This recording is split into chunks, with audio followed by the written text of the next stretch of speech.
নমস্কার বন্ধুরা, জয় মা কালী পরিবারের সবাইকে আরও একবার স্বাগত জানাচ্ছি নতুন ভিডিওতে। আশা করি সবাই ভালো আছেন ও সুস্থ আছেন। বন্ধুরা, সামনেই আসছে বিপত্তারিণী পুজো 2026-এ। এবছর মা বিপত্তারিণী ব্রত কোন মাসে, আষাঢ় মাসে না শ্রাবণ মাসে, সঠিক তথ্যটি জেনে নিন।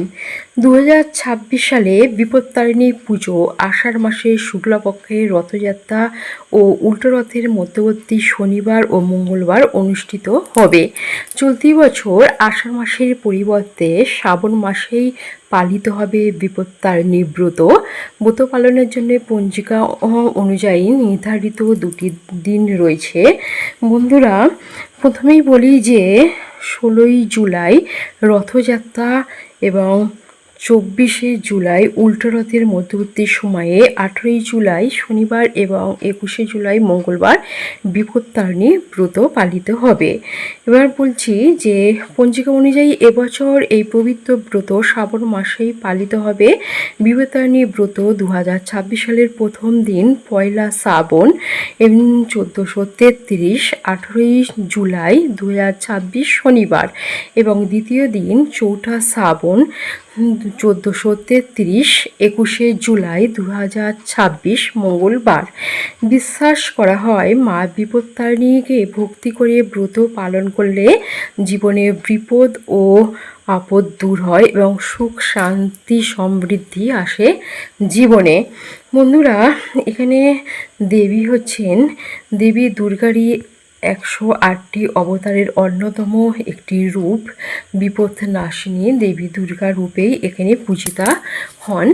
বন্ধুরা, এই পূজার প্রধান বৈশিষ্ট্য হলো দেবীর চরণে 13টি দূর্বা, 13টি গিট দেওয়া লাল সুতো নিবেদন করা হয়। সনাতন ধর্মে বিশ্বাস করা হয় যে এই সুতো হাতে ধারণ করলে মা বিপত্তারিণী সকল বিপদ থেকে রক্ষা করেন।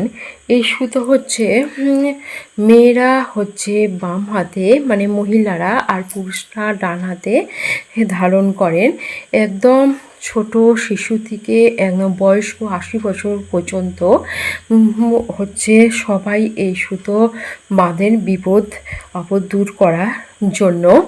বন্ধুরা, এই পুজোতে হচ্ছে দেবীকে 13 রকমের ফল নিবেদন করা হয়ে থাকে। এখন যেসব মৌসুমি ফল পাওয়া যায়, কাঁঠাল, জাম, হচ্ছে আম, নানা রকম ফল দিয়ে মানে পূজা অর্চনা করা হয়ে থাকে এবং নানা রকম 13 রকমের ফুলও এই সময় নিবেদন করা হয়। যেসব ফুল এই সময় বর্ষাকালে আষাঢ় মাসে আর কি ফোটে।